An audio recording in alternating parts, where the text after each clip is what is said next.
ഉദ്യോഗസ്ഥർ budget print ചെയ്ത് വസതിയിലേക്ക് എത്തുകയാണ്. ധനമന്ത്രിയുടെ വസതിയിലേക്ക് പോലീസ് സംരക്ഷണയിലാണ് അച്ചടിച്ച ബജറ്റ് അങ്ങോട്ടേക്ക് എത്തിക്കുക. തുടർന്ന് അവിടെ നിന്നും ധനമന്ത്രി 9 മണിയോടുകൂടി സഭയിൽ ബജറ്റ് അവതരിപ്പിക്കും. അതിനായുള്ള ഒരുക്കങ്ങളാണ്. പോലീസ് സംരക്ഷണയോടെ ഉദ്യോഗസ്ഥർ ബജറ്റ് കേൾക്കുന്നുണ്ട്.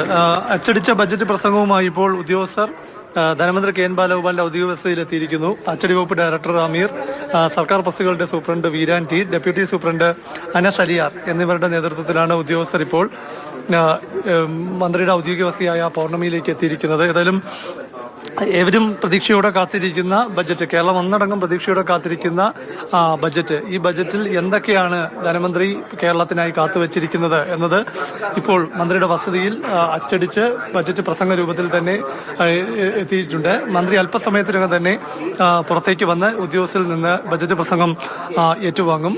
ഏതായാലും അതിനുശേഷം 8:45 ആയിരിക്കും, 8:30 ശേഷമായിരിക്കും ധനമന്ത്രി കെ എൻ ബാലഗോപാൽ ഔദ്യോഗിക വസതിയിൽ നിന്ന് നിയമസഭയിലേക്ക് ബജറ്റ് അവതരണത്തിനായി പുറപ്പെടുക.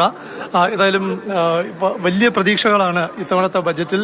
ആ പ്രതീക്ഷയ്ക്ക് ഒരു ഭംഗവും ഉണ്ടാകില്ല എന്ന് തന്നെയാണ് സർക്കാരും അല്ലെങ്കിൽ ധനവകുപ്പ് വൃത്തങ്ങളും എല്ലാം പറയുന്നത്. കാരണം അത്രത്തോളം പ്രതീക്ഷയോടെ തന്നെയാണ് ഈ ബജറ്റ്.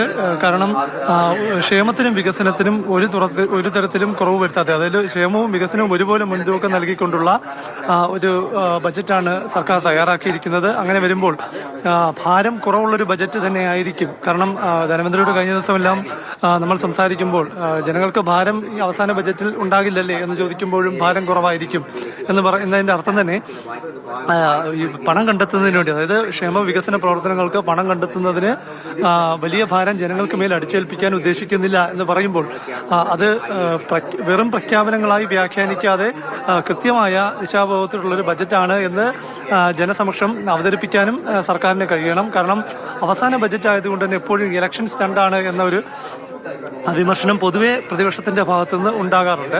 അപ്പോൾ അത്തരം വിമർശനത്തിന്റെ വാടയ്ക്കുന്ന രീതിയിലുള്ള ഒരു പ്രഖ്യാപനം ഏത് രീതിയിൽ ഈ ബജറ്റിന് സാധിക്കുമെന്നതെല്ലാം തന്നെ ഏറെ കൗതുകകരമാണ്.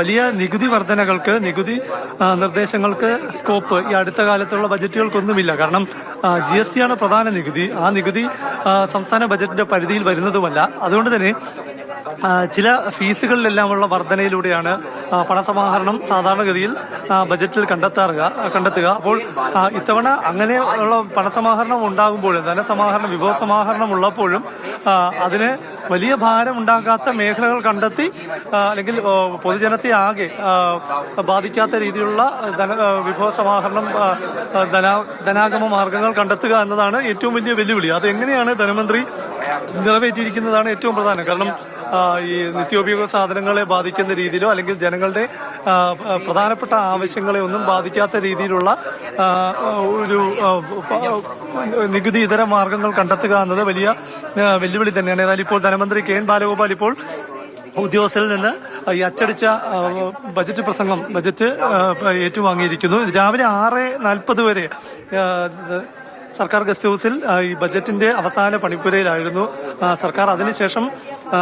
അതിനുശേഷമാണ് പ്രിന്റിങ്ങിനായി സർക്കാർ പ്രസിലേക്ക് ഈ ബജറ്റ് എത്തിച്ചത്. അതിനുശേഷം ചുരുങ്ങിയ സമയം കൊണ്ട് തന്നെ അച്ചടിച്ച പ്രസംഗം, ഏറ്റവും ബജറ്റിന്റെ പകർപ്പുകൾ അത് ഇവിടേക്ക് ധനമന്ത്രിയുടെ വീട്ടിലേക്ക് എത്തിയിരിക്കുന്നു. അതീവ രഹസ്യ സ്വഭാവമുള്ളതാണ് ബജറ്റ്. കാരണം 9 മണിക്ക് നിയമസഭയിൽ അവതരിപ്പിക്കുമ്പോൾ മാത്രമേ ഈ ബജറ്റ് പൊതുമണ്ഡലത്തിലേക്ക് വരികയുമുള്ളൂ. അപ്പോൾ അതുകൊണ്ട് തന്നെ ഏറെ പ്രാധാന്യത്തോടെ തന്നെ അതീവ സുരക്ഷയോടെ, പോലീസിന്റെ വലിയ സുരക്ഷയിലാണ് ഈ ബജറ്റ് ഇവിടേക്ക് പ്രിന്റ് ചെയ്ത് ഇവിടെ എത്തിച്ചിരിക്കുന്നത്. ധനമന്ത്രി കെ എൻ ബാലഗോപാൽ ഇപ്പോൾ സംസാരിക്കാനുള്ള സാധ്യത കുറവാണ്. സാധാരണഗതിയിൽ അദ്ദേഹം ഈ ബജറ്റ് ഏറ്റുവാങ്ങിയതിന് ശേഷം ഭക്ഷണമെല്ലാം കഴിച്ച് പ്രഭാത ഭക്ഷണത്തിന് ശേഷം സാധാരണ ഇറങ്ങുന്നതിന് തൊട്ട് മുൻപ് കാണാറുണ്ട്.